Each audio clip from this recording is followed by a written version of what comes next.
supliendo las necesidades de la gente con la verdad de la palabra de Dios. Sí, Señor. Cuán grande y cuán maravilloso eres tú, Padre precioso Dios. En esta mañana, Señor, venimos delante de ti. Te damos gracias, precioso Jesús. Sabemos que tú eres grande, Señor, que tú resucitaste, que la muerte tú venciste. Y hoy te damos gracias, Padre precioso. Te alabamos, te adoramos y te exaltamos en el nombre de Cristo Jesús. Amén. Muy buenos días para todos. Bienvenidos. Le pido por favor que tome su lugar, disponga su corazón, su mente. Y si tiene su Biblia, pues también abra su Biblia.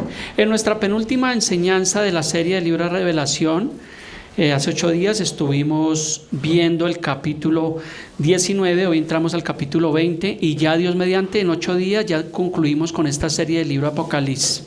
En 8 días vamos a ver Dios mediante el capítulo 21 y capítulo 22 y terminamos con el libro de Apocalipsis. Esperamos que haya sido de bendición a su vida, que usted tenga un panorama más amplio acerca de la profecía del fin de los tiempos. Y el Señor hoy nos ha permitido traer ese nuevo mensaje, que es el capítulo 20 de Apocalipsis. Se compone de 2 bloques, que es los 1000 años y el juicio ante el trono blanco de la serie Los juicios del tiempo del fin, basados allí en el capítulo 20. Entonces abra su Biblia, si no allí en los monitores están los versículos.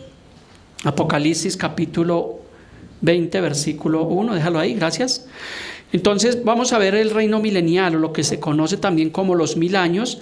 Es importante aclarar que hay diferentes posturas teológicas acerca de estos 1000 años. Algunos afirman que ya se cumplieron, otros afirman que se están cumpliendo actualmente y otros que la iglesia va a establecer el reino en estos tiempos. Nosotros realmente como iglesia podemos creer por la cronología bíblica de la palabra que aún no ha venido ese periodo y que está pronto a venir, luego de que acontezcan los 21 juicios, que venga la tribulación, la gran tribulación, la segunda venida de Cristo.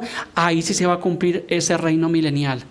Recordemos que el libro de Apocalipsis tiene mucho simbolismo y tiene cosas literales, así que algunos afirman que los 1000 años que son simbólicos, pero realmente encontramos en la palabra que son completamente literales. Allí en el capítulo 20 que vamos a estudiar el día de hoy, nos vamos a dar cuenta que 6 veces nos habla acerca de este reino milenial. Entonces también nosotros recordemos que el ser humano en promedio lleva 6000 años sobre la tierra. Allí en la pantalla tiene una diapositiva. Entonces de Adán hasta Abraham hay aproximadamente 2000 años, de Abraham a Cristo hay 2000 años y de Cristo hasta nuestros días tenemos también 2000 años, o sea que han transcurrido 6000 años de la historia del hombre sobre la tierra, no de la historia de la creación de la tierra, porque eso es algo que la Biblia no lo narra y la ciencia trata de decir que son millones de años, pues nosotros no lo sabemos, pero lo que sí podemos ver por la Biblia son las generaciones que han existido hasta el día de hoy. Entonces 6000 años que para el Señor son 6 días. Y el reino milenial sería también 1000 años, sería un día, sería el 7º día. ¿Qué hizo el Señor en el 7º día? Dice que descansó y reposó. O sea que estamos en el año 6000 y estamos próximos a entrar al año 7000, según la escritura bíblica. Recuerde que también para los judíos, ellos actualmente están en el año 5782. ¿Sí ve que no es casualidad? Aparentemente pues la cronología es clara, para que usted tenga claridad en esto. Ahora sí vamos a Apocalipsis 21. Dice Juan: vi un ángel que descendía del cielo con la llave del abismo y una gran cadena en la mano. Entonces cuando estudiamos aquí este abismo está relacionado con la misma cima. Recuerda cuando estudiamos en Lucas 16 acerca del rico y Lázaro, dice que había una gran cima entre vosotros y ellos. Entonces ¿qué pasa? Que esa cima es atribuida a ese abismo. O sea, estaba el paraíso, estaba el Hades y en medio estaba allí ese lugar que se llama la cima, o se llama el abismo. Entonces aquí nos hace una narración, dice Juan que vio allí que tenía la llave del abismo. Apocalipsis 22 dice que este ángel prendió al dragón. ¿Qué significa prender? Significa que lo detuvo o fue capturado. Dice, y prendió al dragón, lo capturó. Dice, la serpiente antigua, que es el diablo y Satanás, y lo ató por 1000 años. Se le hace conocido, familiar ese nombre, serpiente antigua. Recuerda allí en Génesis 3:1, cuando apareció la serpiente antigua. ¿Y qué fue lo que hizo allí en el paraíso? ¿Engañar a quién? Engañar a Eva. Allí ya estaba la serpiente antigua. Allí, antes de que ocurriera el primer pecado de desobediencia, ya había habido una rebelión allí en el cielo. Por eso fue que la serpiente antigua aparece allí en la tierra, antes de que apareciera el pecado del hombre. Pero también nos dice el versículo que este ángel lo ató por 1000 años. ¿A quién ató? Al diablo. ¿Nosotros los creyentes podemos atar al diablo? No, es lo que yo les he explicado de las iglesias que hacen guerra espiritual, que están atando al diablo, lo están desatando, lo están matando. No, la Biblia no enseña esto. La única parte en la Biblia donde encontramos que el diablo fue atado es aquí en este versículo de Apocalipsis 22, y dice que el que lo ató, el que lo prendió fue un ángel, y lo ató durante 1000 años. Apocalipsis capítulo 20 versículo 3, y no solamente lo ató, sino dice que lo arrojó a ese abismo que estábamos citando. Dice, y lo encerró y puso sus sellos sobre él para que no engañase más a las naciones. ¿Quién es el diablo y quién es el engañador? Es el mismo diablo, el que engaña allí a las naciones. Entonces fue allí atado para que no engañase más a las naciones hasta que fuesen cumplidos 1000 años. Literalmente nos está hablando de 1000 años. Dice, y después de esto debe ser desatado por un poco de tiempo. Entonces será encerrado con un propósito. ¿Cuál es el propósito? Que no engañe más a las naciones. Pero luego dice que cuando se cumplan los 1000 años va a ser desatado por un poco de tiempo. Entonces yo creo que nosotros en nuestra naturaleza humana diríamos, pero ¿para qué lo van a desatar? ¿Cierto? Si ya fue atado, pues déjelo allá guardadito, destrúyalo. Pero recordemos que obviamente los pensamientos del Señor no son nuestros pensamientos, no son los pensamientos del Señor. Sus pensamientos son más altos y sus caminos más altos. Entonces simplemente está allí en la escritura, dice que será desatado por un poco de tiempo al fin del reino milenial.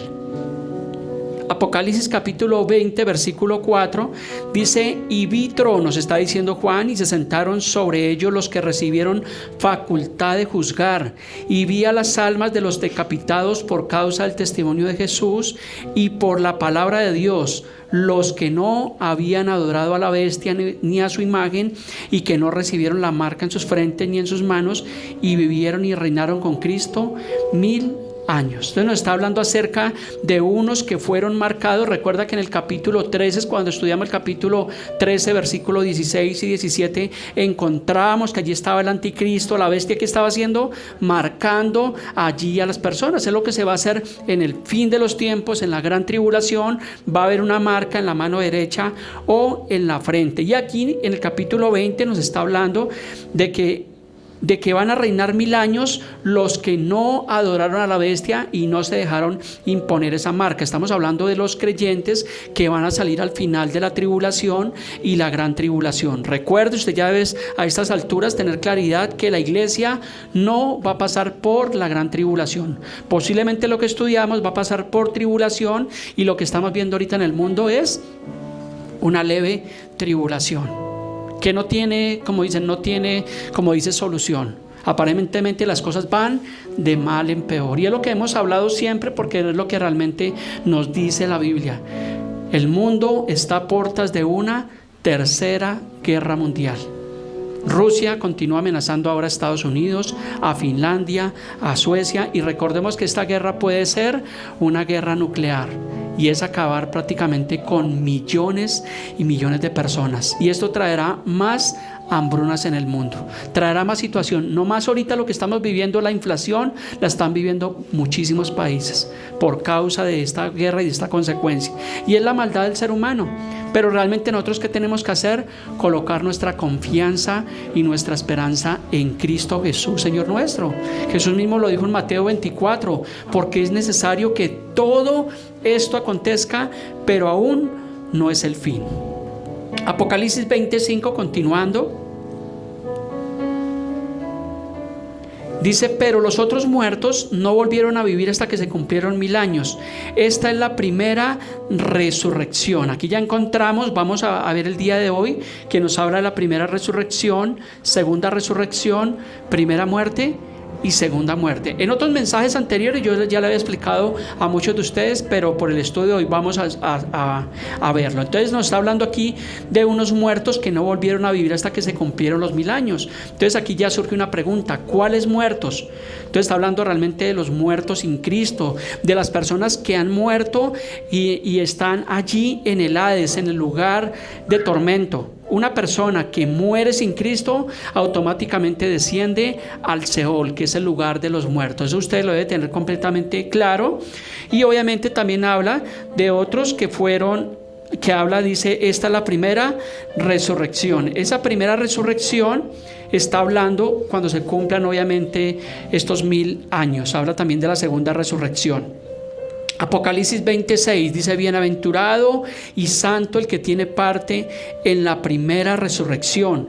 Dice: la segunda muerte no tiene potestad sobre estos, sino que serán sacerdotes de Dios y reinarán con Cristo 1000 años. Entonces nos habla de una primera resurrección y una segunda resurrección. Cuando usted lee el capítulo 15 de Primera de Corintios, todo el capítulo 15, usted encuentra que nos habla de la resurrección de los muertos. Está haciendo énfasis en Cristo. Veíamos el día viernes, hay un versículo que dice que si Cristo no hubiera resucitado, dice, vana sería nuestra fe y vana sería nuestra predicación. Eso está allí en Primera de Corintios 15, habla de la resurrección de los muertos. Y Primera de Tesalonicenses 4:16, vamos a encontrar la primera resurrección. Dice: porque el Señor mismo, con voz de mando, con voz de arcángel y con trompeta de Dios, descenderá del cielo, y los muertos en Cristo, ¿qué pasará? Resucitarán primero. ¿Quiénes van a resucitar primero?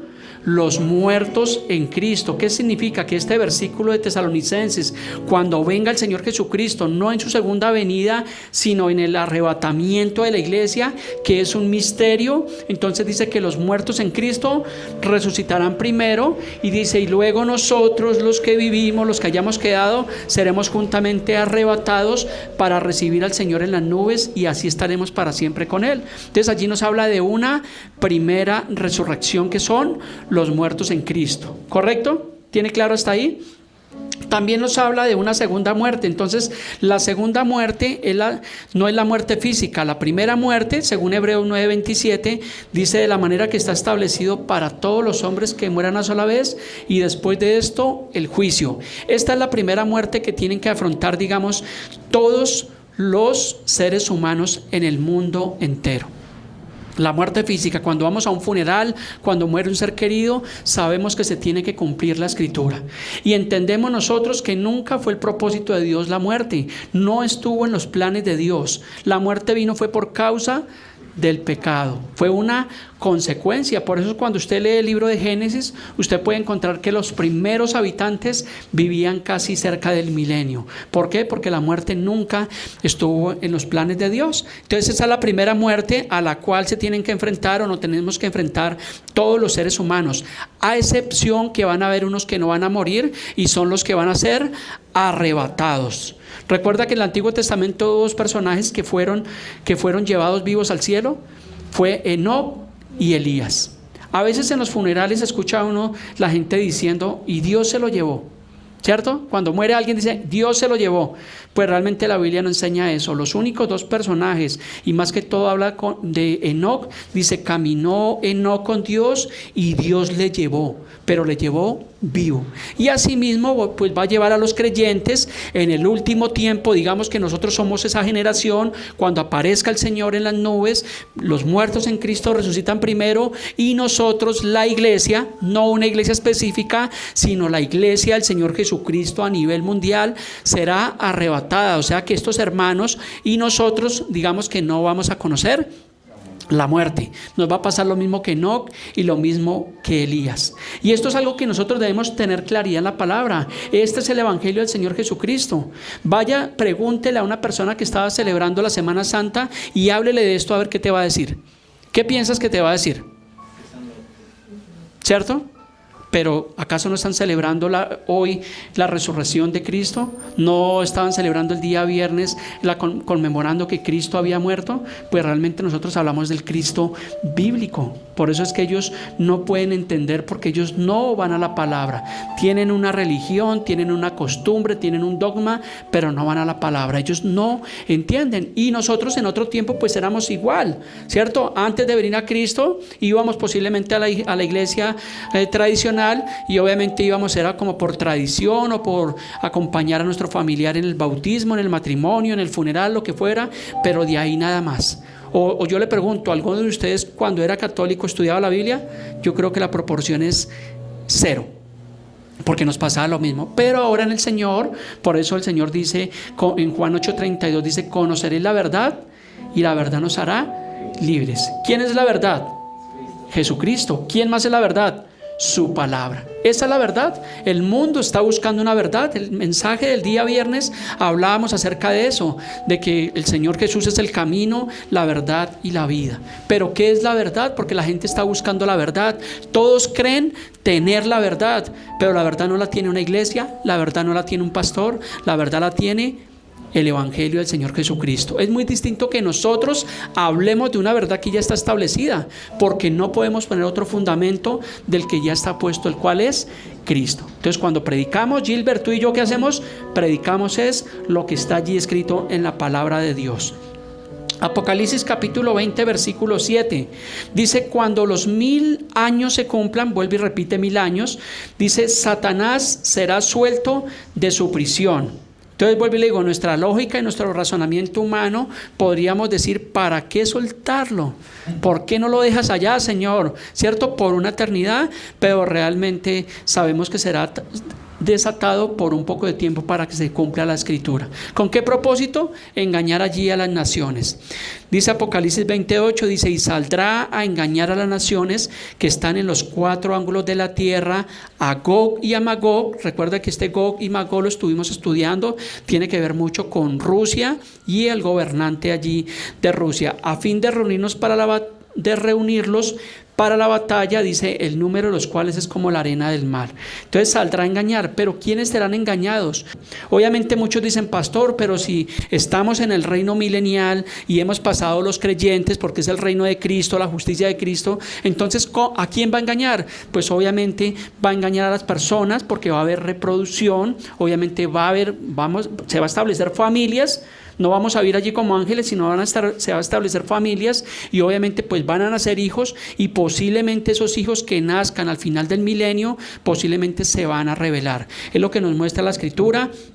Entonces posiblemente habrá una última rebelión, pero ya la última rebelión que se va a levantar sobre el mundo. También se va a cumplir lo que se conoce como la batalla de Armagedón o la batalla final.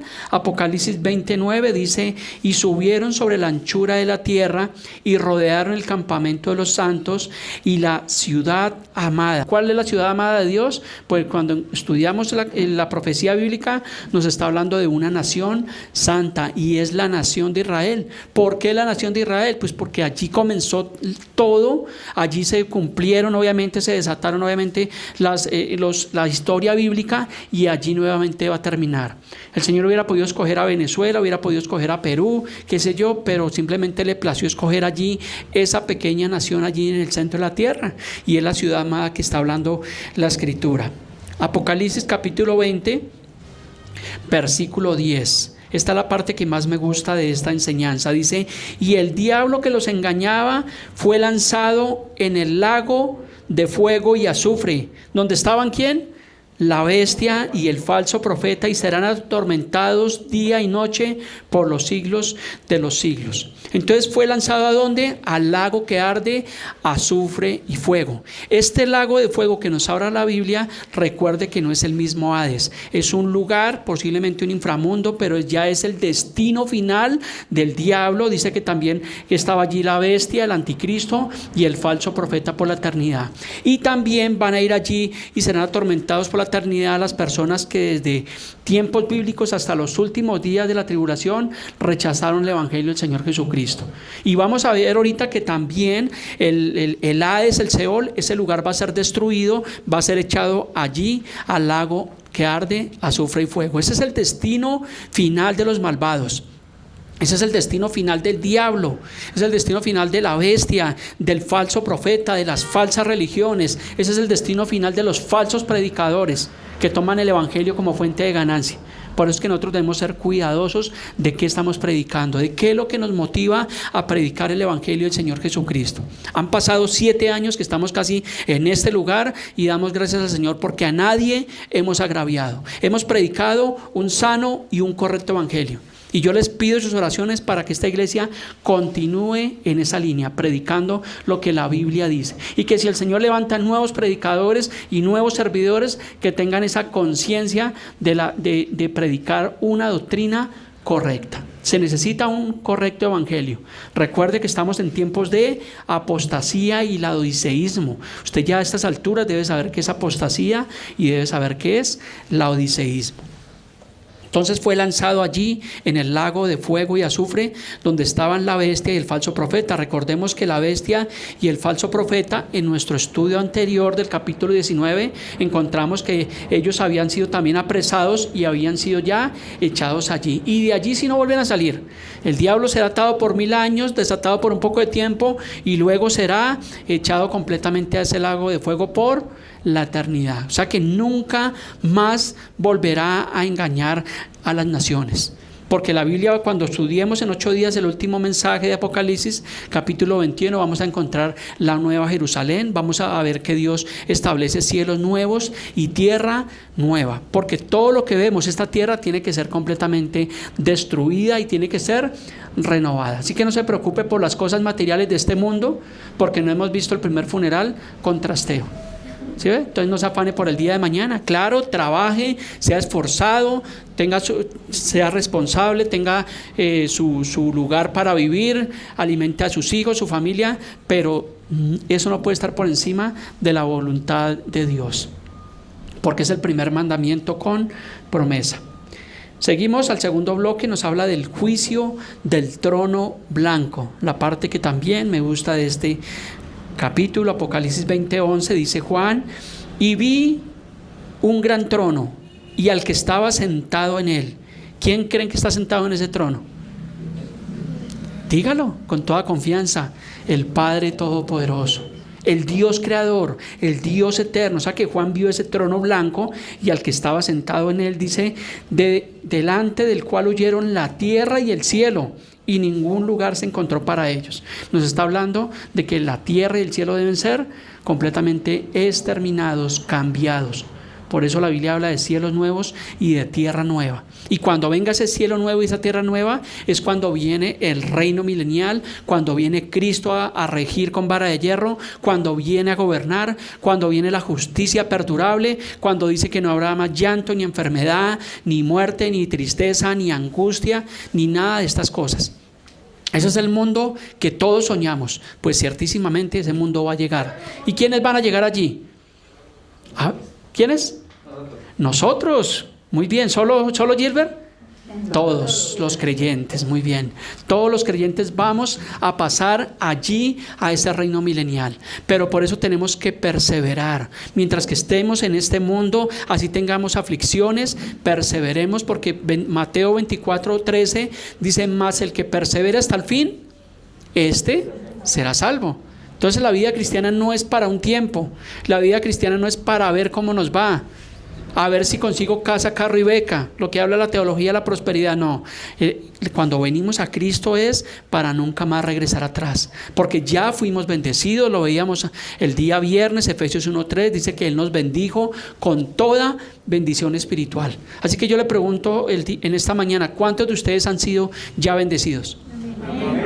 ¿Solo unos pocos y los demás? Todos, porque la Biblia nos muestra que la bendición es espiritual, no la material. Entonces, ¿por qué hay doctrinas que ponen por encima lo material de lo espiritual? Porque es un error.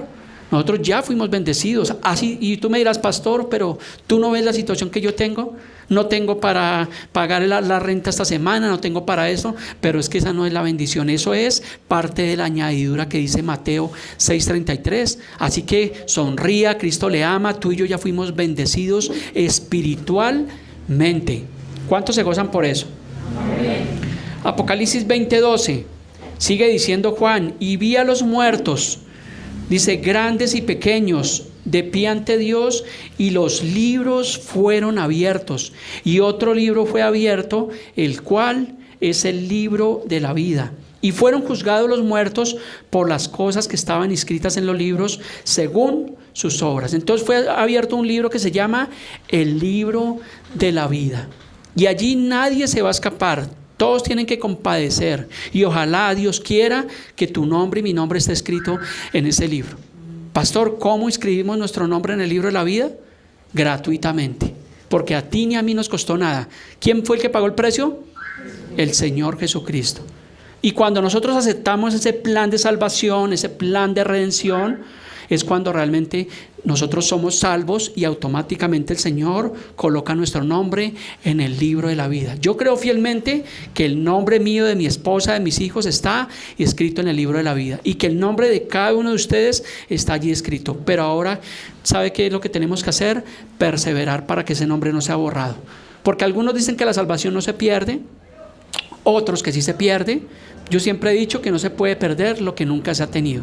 Pero la Biblia dice que cuidemos nuestra salvación con temor y con temblor. Entonces, oremos, vivamos como verdaderos creyentes, como genuinos creyentes, para que nuestro nombre jamás sea borrado del libro de la vida.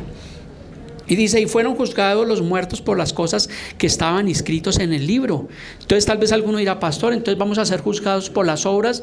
No, yo le quiero aclarar que aquí nos habla del juicio del trono blanco, y también en el libro de Corintios, ya vamos a ver la cita bíblica, nos habla del tribunal de Cristo. Entonces, ¿quiénes irán al juicio del trono blanco? Los no creyentes. Y nosotros vamos a compadecer ante el tribunal del Señor Jesucristo, porque aquí se abrieron esos libros y hoy dice que los muertos fueron juzgados por las cosas que estaban escritos en los libros según sus obras. Y recuerde que la Biblia dice que nosotros no somos salvos por obra.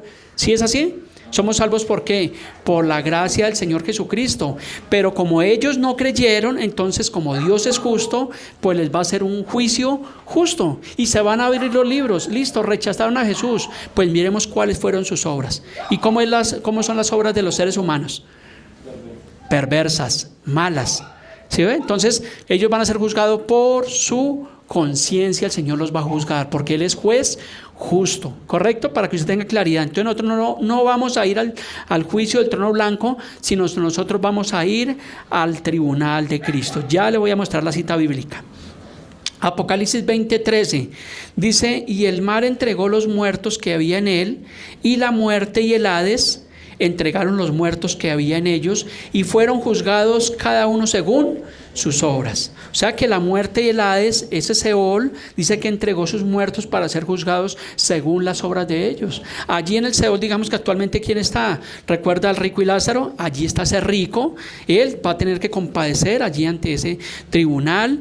También las personas que rechazaron a Cristo van a ir a ese tribunal. Por eso es que yo les he dicho que cuando hay una muerte física, ahí no termina todo. Simplemente es el comienzo de una eternidad. Estos días vimos que murió un futbolista muy reconocido, ¿cierto? Y pues las cadenas de televisión que decían que se iba a encontrar con Maradona allá en el cielo y que iban a descansar y a jugar fútbol. O escuché a otro que decía que iba a integrar la selección celestial. ¿Será que eso es verdad, con todo respeto?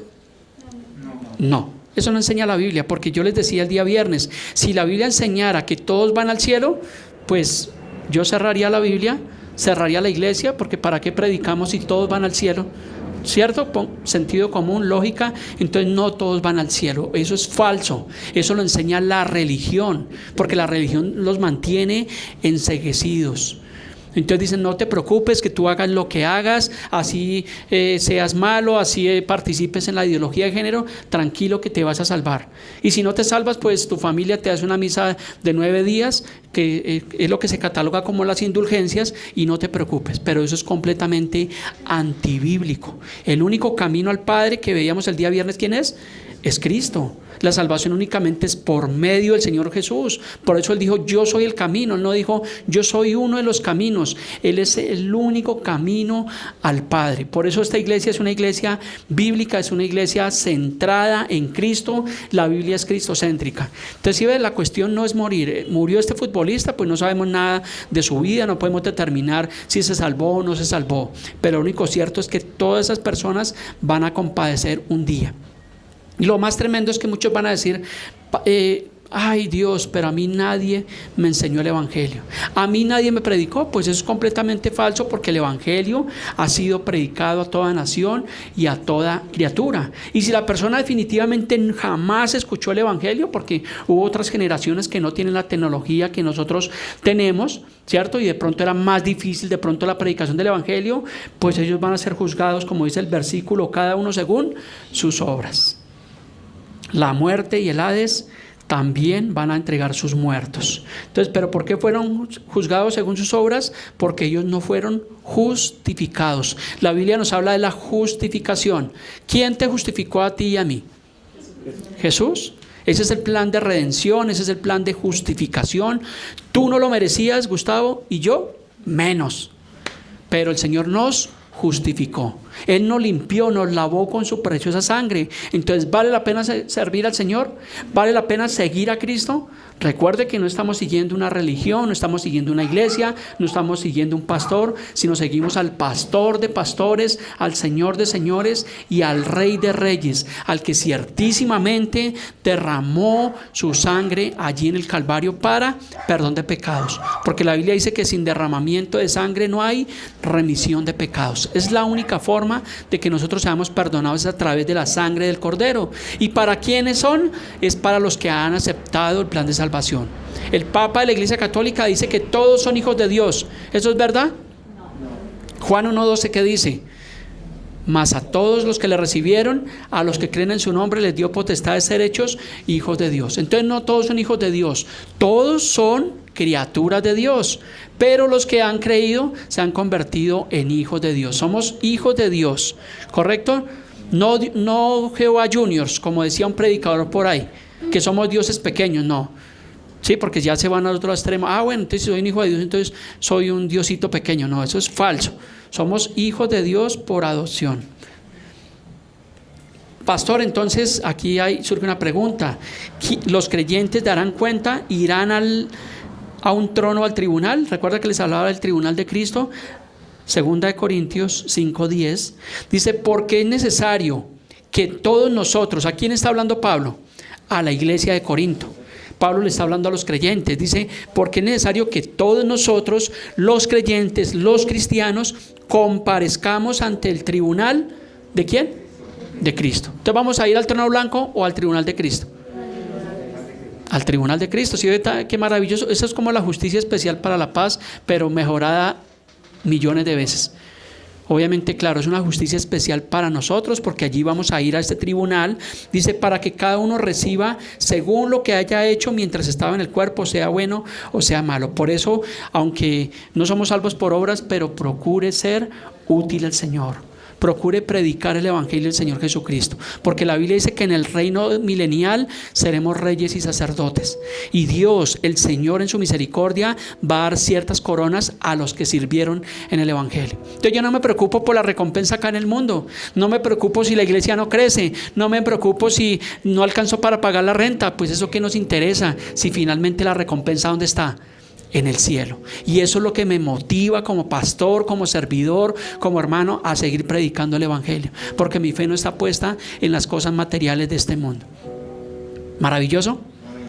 Eso es lo que hace el Señor cuando viene a nuestras vidas, y eso es lo que yo quiero impartirles a cada uno de ustedes, para que su fe y mi fe esté implantada en Dios, para que usted sea un buen creyente, un genuino creyente, que usted se pueda discipular, que usted pueda crecer, que un día usted pueda estar en este lugar o en otro lugar que el Señor permita, predicando al Señor Jesucristo. La Biblia dice, la mies es mucha y los obreros abundan, son pocos. Aquí tenemos un futuro predicador, y qué bueno que sea así, que nuestros hijos sigan el camino de Dios, pero debemos ser útiles al Señor. No se conforme con llevar una vida normal, Hay cristianos, y bueno, y no se trata de juzgar a nadie, pero hay cristianos que son cristianos banqueros. ¿Cuál es el cristiano banquero? El que siempre está en la banca, que nunca se atreve a pararse.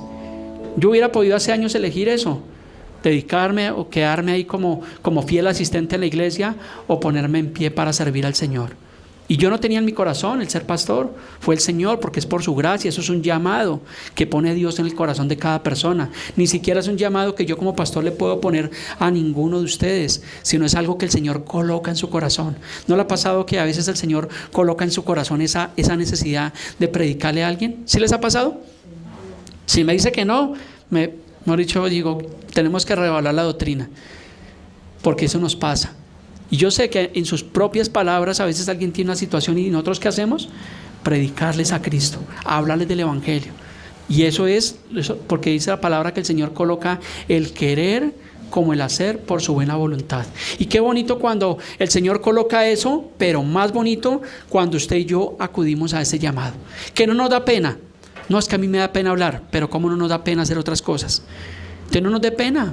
Dice Romanos 1:16, dice, porque no me avergüenzo del Evangelio, porque es poder de Dios para salvación, primeramente al judío y también al creyente. Entonces no nos avergonzamos de Jesús. Cuando alguien le pregunte, ¿usted es cristiano? ¿Qué va a decir usted? Diga, sí, soy creyente y amo al Señor Jesucristo. Y cuando alguien le pregunte, usted vea necesidad, pues es una ocasión para presentar a Cristo. Así que no le dé pena. A mí al principio me daba muchísima pena hablar en público, y aún no crean que todavía cuando hay que ministrar en un funeral o en un matrimonio, como que se me agotan las palabras. Pero por eso tengo que alimentarme de lo que dice la palabra de Dios, porque no es el mensaje de un hombre, es el mensaje del Señor Jesucristo, fuente inagotable de vida. Entonces, cuando yo creo que mis fuerzas se agotan, pues yo voy a la fuente inagotable de vida. ¿Y qué hacemos? Recargar. Es como cuando el celular está marcando, titiriteando, ¿qué haces? Lo conectas a una fuente. Pues la fuente nuestra es la palabra de Dios. ¿Cuándo fue la última vez que se conectó a esa fuente? ¿Hoy? Muy bien. Esperamos que sea el día de hoy, que todos los días tú vayas a esa fuente. ¿Cierto? ¿No nos ha pasado que estamos como a veces angustiados, tenemos tribulación, y como que sabemos que la solución es Cristo, pero a veces como que rehusamos, pero damos el paso, vamos a la iglesia o abrimos nuestra Biblia o oramos, porque no esperes a que el pastor esté 7 días a la semana, 24 horas al día, sino tú vas al pastor de pastores y tú abres tu Biblia y tú oras y tú te meditas. ¿Y qué pasa? Que tus fuerzas son renovadas, porque Él prometió que renovaría nuestras fuerzas todos los días, que estaría con nosotros todos los días. ¿Hasta cuándo? Hasta el fin del mundo. Entonces dice el versículo que nosotros iremos ante el tribunal de Cristo para que cada uno reciba lo que haya hecho mientras estaba en el cuerpo, sea bueno o sea malo. O sea que Dios es un Dios justo. Apocalipsis 20:14. Y la muerte y el Hades fueron lanzados ¿a dónde? Al lago de fuego. ¿Quién estaba allí en ese lago de fuego? ¿Recuerda? El anticristo, el falso profeta y el diablo. Y ahora la muerte y el Hades es el lugar que nos narra Lucas 16, que no es una parábola, sino es una historia verdadera que narró el Señor Jesús. Ahora este Hades dice que es echado allí al lago de fuego. O sea que va a ser destruido completamente también la muerte y al que tenía el imperio de la muerte. ¿No les parece maravilloso? Completamente destruidos, donde irá allí el diablo, el anticristo, la bestia, el falso profeta y los malos y perversos que no se arrepintieron de sus obras. Por eso se cumple la escritura que dice en 1 Juan 5:12, dice: el que tiene al Hijo tiene la vida, el que no tiene al Hijo de Dios no tiene la vida. Así de sencillo. Por eso procure en su corazón tener a Cristo, porque si usted tiene a Cristo, tiene la vida. Apocalipsis 20:15, que es el último versículo de la enseñanza del capítulo 20 del estudio de hoy, dice: y la muerte y el Hades fueron lanzados al lago de fuego. Dice, esta es la muerte segunda. ¿Tienen claridad cuál es la muerte segunda? Primera muerte, Hebreos 9:27, ¿correcto? Primera resurrección, los muertos en Cristo. Segunda resurrección, los que murieron, según Hebreos 9:27. Y la segunda muerte, ¿para quién es? para los que no creyeron. Gracias, Gilbert. Para los incrédulos es la segunda muerte. Por eso dice la palabra que la segunda muerte no tiene potestad sobre nosotros. Si alguno como creyente llega a morir en esta generación, pues solamente se cumplirá la primera muerte, porque dice la palabra que la segunda muerte ya no tiene potestad, porque el que muere en Cristo va a ser resucitado, y obviamente dice que esa segunda muerte ya no tiene potestad sobre ellos, sino que serán sacerdotes con Dios y reinarán 1000 años. Es un motivo para gozarnos. Entonces, si ve, cuando la muerte física no es el destino final, sino el destino final es el lago que arde, azufre y fuego. Eso es lo que la humanidad realmente tendría que tener temor. Por eso es que la religión nos tiene engañados, porque el diablo no le conviene que las personas sepan la verdad de Dios. ¿Sí ve qué bonito es haber venido a Cristo? Ahora tenemos nosotros percepción, tenemos conciencia de que después de la vida hay una vida, y esa vida está escondida ¿en quién? En su Hijo Jesucristo. El que tiene al Hijo tiene la vida, el que no tiene al Hijo no tiene absolutamente nada. Por eso también dice la palabra: ¿de qué le sirve al hombre ganar el mundo entero si su alma se va a perder? Muchas, como le decía, muchos personajes han muerto, muchas personas han muerto, y tal vez la religión y tal vez todos piensen que esa persona va a ir al cielo, pero eso no es la realidad. La realidad es que un día nos veremos enfrentados allí al tribunal de Cristo, y nosotros los creyentes al tribunal de Cristo, y los otros al trono, al juicio del trono blanco. Entonces tú decides a dónde quieres estar. Apocalipsis 21:8, para terminar la enseñanza del día de hoy, para corroborarle acerca de la segunda muerte, dice: pero los cobardes, ¿quién más? Los incrédulos, los abominables, los homicidas, los fornicarios, los hechiceros, los idólatras y todos los mentirosos tendrán su parte, ¿a dónde? En el lago que arde con fuego y azufre, que es la segunda muerte. ¿Sí tiene claro? La segunda muerte es para todas estas personas cobardes, incrédulos, asesinos, que no se arrepintieron. Porque recuerde que si uno de estos que está nombrando acá en vida se arrepiente y acepta a Jesús como el Señor y Salvador, pues sus pecados son borrados. Pero si no se arrepienten, ¿qué pasa?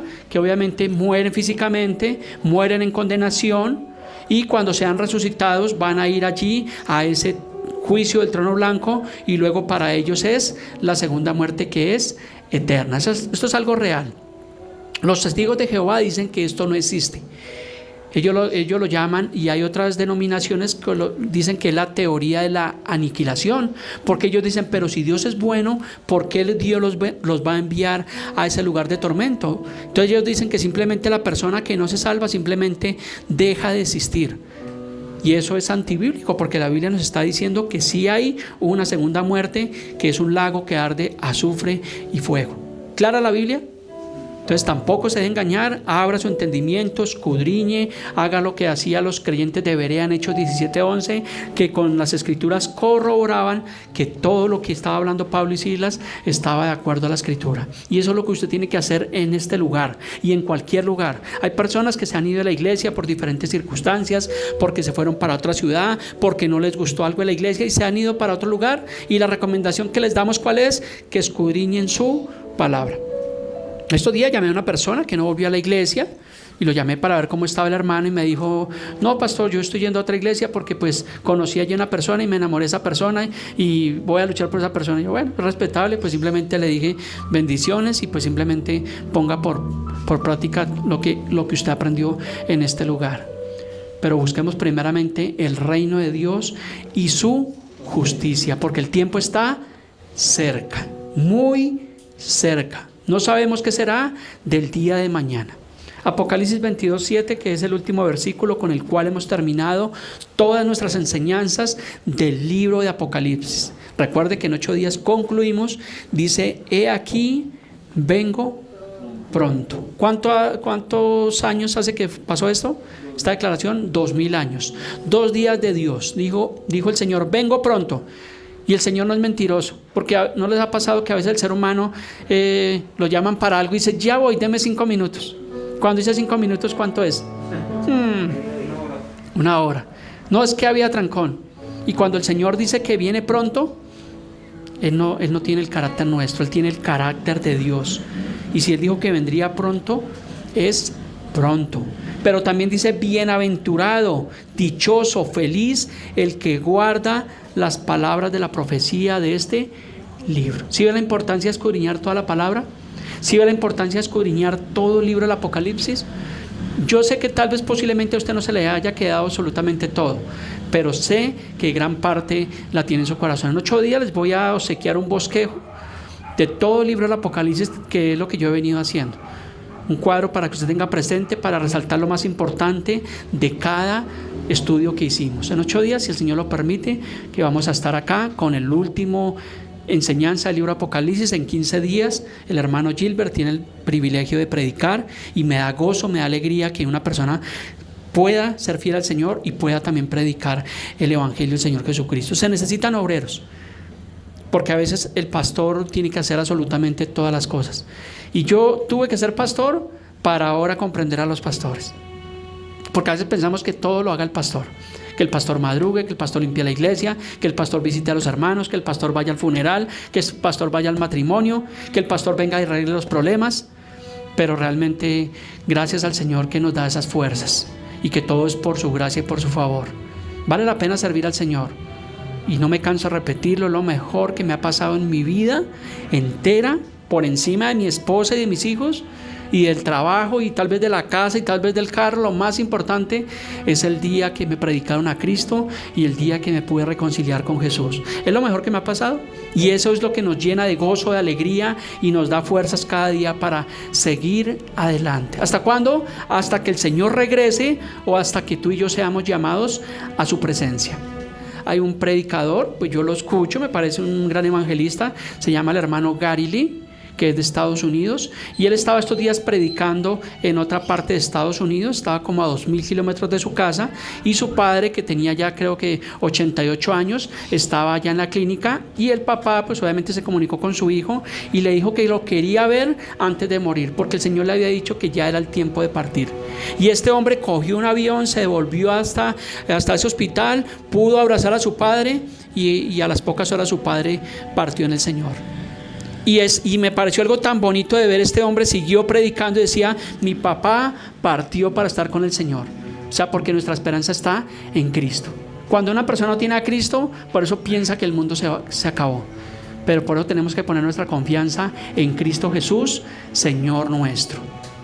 Para que si partimos, como decía Pablo, partimos ¿a dónde? Para estar en la presencia del Señor. Por eso Pablo decía: para mí el vivir es Cristo y el morir ganancia. Para un verdadero creyente eso debe ser ganancia, no debe ser cuestión de susto. No es fácil afrontar la pérdida de un ser querido, pero cuando tenemos a Cristo lo tenemos todo, porque Él dijo: yo soy el camino, yo soy la verdad, yo soy la vida, yo soy el buen pastor, yo soy la puerta, yo soy el pan que descendió del cielo, yo soy el maná. Él dijo que Él era. Lo dijo el Señor Jesús, no lo dijo Buda, no lo dijo Confucio, no lo dijo Krishna, no lo dijo ninguno de estos grandes pensadores, sino lo dijo uno que venció a la muerte.